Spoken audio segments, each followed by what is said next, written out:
Hello class, welcome to Vector Inspire classes. जैसा कि हमने मैथमेटिक्स का सिलेबस स्टार्ट किया हुआ है, तो हमने लास्ट लेक्चर में फंक्शन टॉपिक स्टार्ट किया था। ठीक है, उसमें हमने फंक्शन को मतलब डिफाइन कर लिया था मैपिंग के थ्रू। ठीक है, तो अब हम उसी को आगे कंटिन्यू करेंगे। ठीक, ये वीडियो आपको तभी समझ में आएगी जब आप लास्ट लेक्चर देखोगे पहले। क्लियर? तो इसको देखने से पहले आप इससे लास्ट वाला लेक्चर एक बार आप देख लेना। ठीक, चलो अब हमने बात किया था कोई फंक्शन है जो डिफाइन हो रहा है ए से बी में। ये सेट आपका ए है, ये सेट आपका बी है, और ये ए से बी में फंक्शन डिफाइन हुआ है। और वो डिफाइन हमने कैसे किया? A B C D 1 2 3 4 5 6 7। फिर हमने बोला कि ए का रिलेशन 2 के साथ है, बी का 1 के साथ है, सी का 5 के साथ है और डी का 4 के साथ है। ये ठीक है। तो अब देखो, अब यहाँ से हम बात क्या करने वाले हैं? If a function is defined as fa to b, then अब ध्यान से देखना, set A is called domain of function f। ठीक, जो B पॉइंट है यानी कि set B is called codomain of function f। ठीक है, तो मतलब ये जो सेट A होता है इसे हम डोमेन बोलते हैं, जो कि इनपुट होता है, और सेट B जो होता है इसे बोलते हैं, पूरे सेट को हम बोलते हैं कोडोमेन। ठीक है, अच्छा चलो इसे देखो, पहले कॉपी करो। अब इसका C पॉइंट क्या है? All the outputs in set B is called, इसे बोलते हैं रेंज।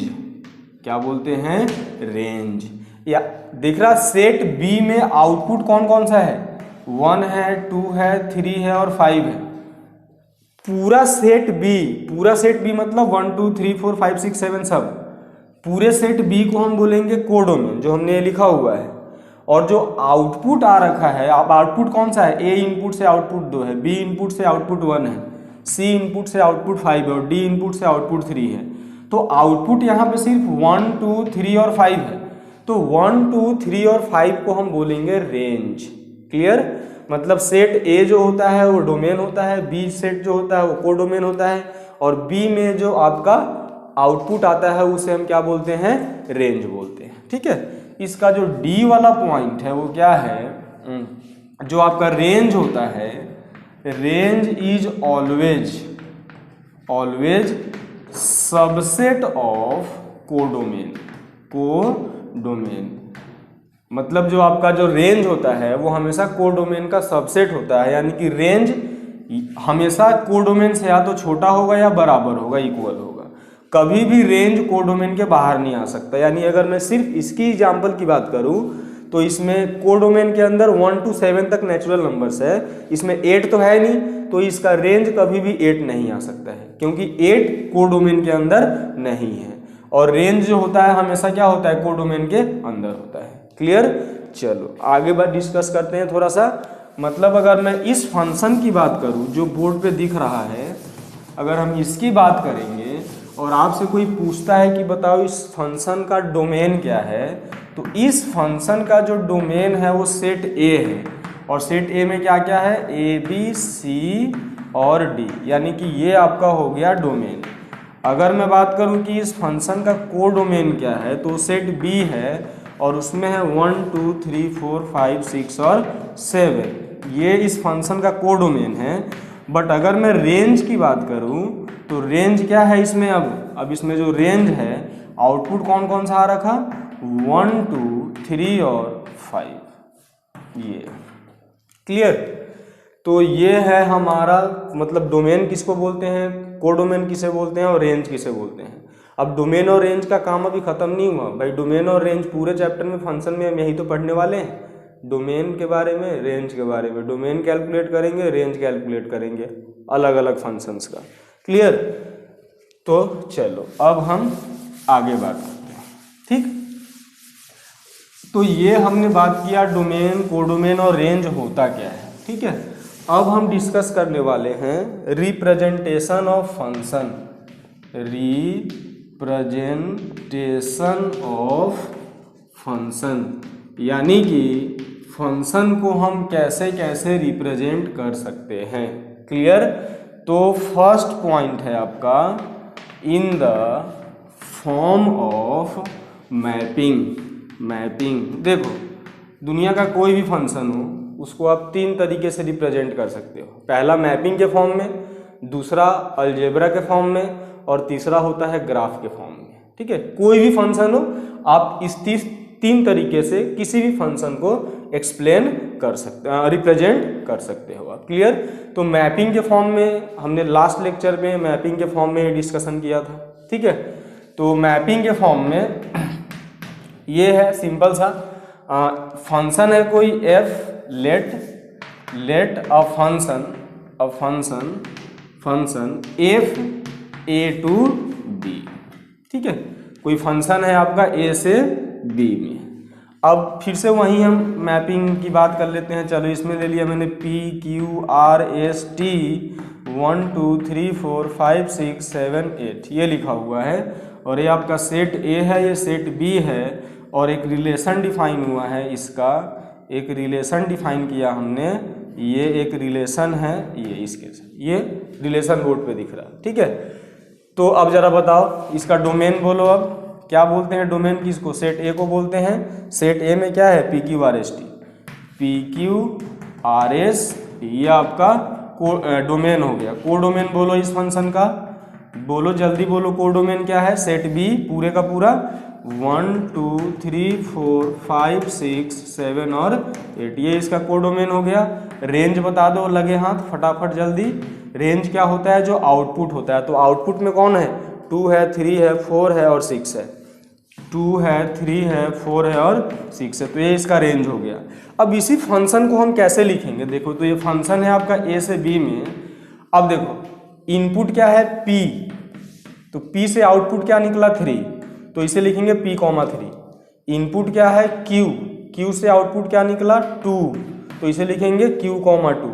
इनपुट क्या है? r, आउटपुट क्या निकला? 4, तो इसे लिखेंगे r, 4। इनपुट क्या है? s, आउटपुट क्या है? 4, तो इसे लिखेंगे हम s, 4। इनपुट क्या है? t, आउटपुट क्या आया? 6, तो इसे लिखेंगे t, 6। ये क्लियर? अब देखो आसान तो है ही, आसान तो जाहिर सी बात है, आसान साफ साफ दिख रहा, बहुत ही आसान है। बट भाई इसके ऊपर ही आपको एनडीए में ना हर दूसरे तीसरे मतलब पेपर में रिपीट होकर क्वेश्चन आ जाता है। अब क्वेश्चन कैसे आता है? आपको ना ऐसे लिख के दे देगा और बोलेगा क्या कि बताओ कौन सा वाला रिलेशन फंक्शन को रिप्रेजेंट कर रहा है। क्लियर? तो इसको हम बोलते हैं इन द फॉर्म ऑफ मैपिंग, यानी मैपिंग के थ्रू किसी फंक्शन को कैसे रिप्रेजेंट करते हैं। ठीक, चलो अब एक इसमें जरा नोट करके लिखेंगे। इसे कॉपी कर लिया होगा आपने। नोट करके हम क्या लिखने वाले हैं? तो ये देखो नोट जो कि हमारे काफी काम का है। ये if a function is represented in the form of set के फॉर्म में, जो अभी हमने रिप्रेजेंट किया था। एक काम करते हैं, फंक्शन के जगह पे मैं रिलेशन कर देता हूं कि कोई रिलेशन है। If a relation is represented in the form of set then it is a function. अभी देखो एग्जाम्पल के थ्रू समझेंगे है मतलब क्या है इसका। ओनली व्हेन, अब देखो कब, अब ये फंक्शन कब होगा? जब on collecting first term of each set it must be must be equal to set A. अगर हम सारे फर्स्ट टर्म को अगर हम कलेक्ट करेंगे तो सेट ए के इक्वल आना जरूरी है, ठीक है। और दूसरा पॉइंट है first element of set A can't be repeated more than one, यानी एक बार से ज़्यादा रिपीट नहीं होना चाहिए, ठीक है। पहले इसे कॉपी करो, फिर इसका मीनिंग समझते हैं क्या है। देखो फर्स्ट क्या बोला मैंने कि कोई रिलेशन अगर सेट के फॉर्म में गिवन है तो रिलेशन फंक्शन कब होगा, जब फर्स्ट एलिमेंट को कलेक्ट करेंगे तो सेट ए के इक्वल आना चाहिए, और फर्स्ट एलिमेंट एक बार से ज़्यादा रिपीट नहीं होना चाहिए, ठीक है। अब इसका मतलब क्या है, तो इसका मतलब ये है, एक छोटा सा क्वेश्चन हम देखते हैं जो कि आप मिल जाएगा आपको ना, एनडीए का अगर आप पेपर देते होंगे तो आपको ये मिल जाएगा। क्वेश्चन क्या है, which of the following relation is a function. कौन सा वाला रिलेशन फंक्शन है हमें ये बताना है। ऑप्शन गिवन है, चलो मैं लिख देता हूँ सीधे। ऑप्शन गिवन है एफ P, 1 Q, 2 R, 3 ये लिखा हुआ है, ठीक है। और बी पॉइंट है आपका F P, 2 Q, 3 P, 4 R, 5 और S, 2 ये लिखा हुआ है। और सी ऑप्शन है F P, 1 Q, 2 R, मान लेते हैं 4 S, 3 और PQRS एक और ले लेते हैं, चलो इतना ही रहने दो, ठीक है। ये है, और डी ऑप्शन ले लेते हैं नन। ये क्लियर। अब आपको इसमें गिवन है ना फंक्शन ए से बी में, आपको मतलब कौन सा ए से बी में फंक्शन है, और ये क्वेश्चन का ही पार्ट है ना, ध्यान रखना। इसी क्वेश्चन में गिवन है ये, जहाँ पे सेट ए जो है PQR S है, और सेट बी जो है आपका 1 2 3 4 5 6 है। ये मतलब आपको क्वेश्चन में बताना क्या है, which of the following relation is a function from A to B where, चलो एक काम करते हैं, इसी को थोड़ा सा सही कर लेते हैं। Function from A to B where A given है और बी गिवन ये है, ठीक है। और आपको बताना है कि इन चारों में से कौन सा वाला फंक्शन रिप्रेजेंट कर रहा। अब बोलो, हमने फर्स्ट वाला पॉइंट क्या बोला था कि सॉल्यूशन की बात कर लेते हैं, सॉल्यूशन की बात करते हैं। तो हमने क्या बोला था, फर्स्ट टर्म को कलेक्ट करने के बाद में सेट ए के इक्वल आना चाहिए।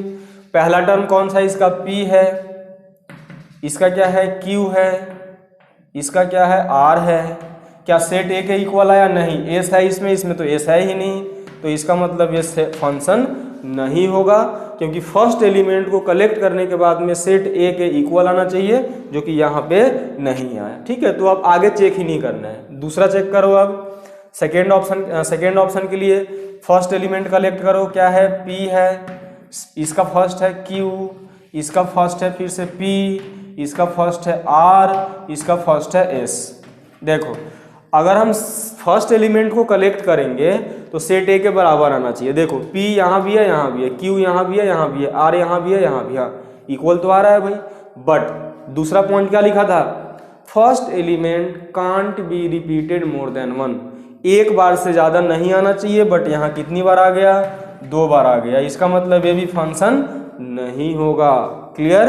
नेक्स्ट, अब जरा देखो आप इसमें आप चेक करो, जो थर्ड ऑप्शन गिवन है, फर्स्ट एलिमेंट कलेक्ट करो P इसका फर्स्ट है Q, इसका फर्स्ट है R, इसका फर्स्ट है S। बिल्कुल सही है। सेट A के बराबर आ गया कि नहीं आ गया? PQRS, PQRS। क्या कोई इसमें रिपीट हो रहा है? नहीं हो रहा है। तो यानी कि फर्स्ट एलिमेंट कलेक्ट करने के बाद में सेट A के बराबर भी आ गया और कोई फर्स्ट एलिमेंट रिपीट भी नहीं हुआ, मतलब यही आपका फंक्शन है। क्लियर? सिंपल सा कॉन्सेप्ट है कि अगर सेट के फॉर्म में अगर रिलेशन गिवन होता है तो आपको बताना हो कि वो फंक्शन है कि नहीं है, तो आप क्या करोगे? फर्स्ट एलिमेंट को कलेक्ट करना। अगर सेट ए के इक्वल आता है तो सेट ए के इक्वल आना चाहिए और फर्स्ट एलिमेंट दोबारा रिपीट नहीं होना चाहिए। अगर इन दोनों कंडीशन को कोई भी रिलेशन फॉलो करता है तो वो आपका एक फंक्शन होगा। क्लियर? चलो, तो ये मैपिंग के थ्रू हमने फंक्शन एक्सप्लेन किया, जो कि पेपर में इसके क्वेश्चंस आपको बहुत सारे मिल जाएंगे और आप जो भी आप बुक सॉल्व करते हो उसमें भी आपको बहुत सारे क्वेश्चंस मिल जाएंगे। क्लियर? दूसरा मेथड क्या है, सेकेंड रिप्रेजेंटेशन क्या है? इन अलजेब्रिक फॉर्म। इन अलजेब्रिक फॉर्म यानी किसी फंक्शन को हम अलजेब्रिक फॉर्म में भी रिप्रेजेंट कर सकते हैं, जो कि क्वेश्चंस में 99% इसी का यूज होता है। ठीक है, मतलब 99% से भी ज़्यादा जो है हमें फंक्शन अलजेब्रा के फॉर्म में गिवन होता है। क्लियर? मतलब let a function defined f from A to, चलो इसे ऐसे लिखते हैं, f from A to B where y equal to f x. अब अलजेब्रा के फॉर्म में गिवन है कि नहीं है? अब देखो, हमने साफ बोला था ए को बोलते हैं डोमेन बोलते हैं इसे, और डोमेन का मतलब होता है इनपुट। क्या होता है? इनपुट। बी को हम बोलते हैं कोडोमेन, और डोमेन की वैल्यू पुट करने से जो भी आउटपुट आता है उसे हम रेंज बोलते हैं। ठीक है, अभी देखो, अभी हम डोमेन और रेंज के बारे में बहुत दिन तक पढ़ने वाले हैं भाई, बहुत दिन तक, पूरे चैप्टर में हम यही बात करने वाले हैं। ठीक है, तो जरा बताओ, ये अलजेब्रा के फॉर्म में आ गया, तो इसी को हम बोलते हैं अलजेब्रिक रिप्रेजेंटेशन, जो कि आपको हर क्वेश्चन में यही फॉर्म गिवन होता है। ठीक है, अब जरा एक क्वेश्चन की बात करते हैं पहले। यहाँ से बेसिक्स है अभी ना, फंक्शन का आपका बेसिक पार्ट चल रहा है। इस वीडियो के बाद में, इस लेक्चर के बाद में एक रियल फंक्शन के अंदर क्या क्या कंटेंट पढ़ना है वो स्टार्ट होगा इस लेक्चर के बाद। ठीक है, चलो एक छोटा सा क्वेश्चन है। If a function defined as f N to N का मतलब नेचुरल टू नेचुरल है। ठीक है, अभी एक बेसिक्स और बात करेंगे हम कि क्योंकि ये तो आपको आने चाहिए सब। और गिवन है क्या? F x equal to 2x plus 3, then find its domain range and codomain. मतलब आपको अलजेब्रा के फॉर्म में एक फंक्शन गिवन है जो दिख रहा बोर्ड के ऊपर, और हमें इसका डोमेन, रेंज और कोडोमेन फाइंड आउट करना है। बहुत ही आसान है, बहुत ही आसान है, इससे ज़्यादा आसान कुछ नहीं होगा, और किसी भी पेपर में ऐसे क्वेश्चन नहीं आने वाले हैं। ठीक है, पहले बोलो फंक्शन क्या गिवन है? नेचुरल टू नेचुरल, और रिलेशन आपका जो फंक्शन गिवन है डिफाइन है वो 2x प्लस 3 से डिफाइन है। ठीक है, अब जरा बताओ ये डोमेन होता है कि नहीं होता है? तो जो आपका इस फंक्शन का डोमेन है वो नेचुरल नंबर है, यानी 1 2 3 4 इनफाइनाइट तक। ठीक, कोडोमेन क्या है इसका, जरा बताओ तो कोडोमेन क्या है? कोडोमेन भी तो नेचुरल नंबर है कि नहीं है? तो ये भी है 1 2 3 4 कहाँ तक? इनफाइनाइट तक। अब हम बात करेंगे रेंज के बारे में। तो भाई रेंज क्या होता है? रेंज क्या होता है कि इनपुट की वैल्यू डालने से जो आउटपुट निकल के आता है वो रेंज होता है। अब ये इनपुट तो नेचुरल नंबर है ना, 1 2 3 4, तो इनपुट 1 पुट करोगे तो क्या आएगा यहाँ से? मैं इसको रफ में कर रहा हूँ। ठीक है, जो आपका इनपुट पुट करोगे एफ ऑफ 1, तो क्या लिखोगे आप? 2 × 1 + 3 यानी कि 5। तो पहला इनपुट आया, पहला आउटपुट आया 5। दूसरा अगला वाला इनपुट क्या है? 2 है, तो क्या लिखोगे आप? एफ ऑफ 2 निकालोगे आप, तो क्या लिखोगे? 2 × 2 + 3 यानी कि आ जाएगा आपका 7। दिख रहा? नेक्स्ट अगर आप इनपुट अगला कौन सा है, 3 है, 3 पुट करोगे तो क्या आ जाएगा, 2 × 3 + 3 यानी कि 9 आ जाएगा आपका, दिख रहा। अगला आप पुट करोगे कितना, क्या पुट करोगे बताओ, f(4) निकालोगे तो 2 × 4 + 3 कितना आ जाएगा, 11 आ जाएगा। ऐसे ही आपका अगला 13 आ जाएगा, 15 आएगा, डॉट डॉट इनफाइनाइट तक। तो ये इसका डोमेन था, ये इसका कोडोमेन था, और हमने इनपुट पुट करके आउटपुट निकाला। आउटपुट का जो सेट होता है वो आपका क्या होता है, रेंज होता है। क्लियर। तो इसके ऊपर हमारा एक ये क्वेश्चन आ गया, ठीक है। अब तीसरा वाला रिप्रेजेंटेशन क्या है, ग्राफिकल रिप्रेजेंटेशन। भाई दुनिया का कोई भी फंक्शन हो, हर फंक्शन का एक स्पेसिफिक ग्राफ होता है। कोई भी फंक्शन उसका क्या होता है, एक स्पेसिफिक ग्राफ होता है। थर्ड पॉइंट है ग्राफिकल रिप्रेजेंटेशन।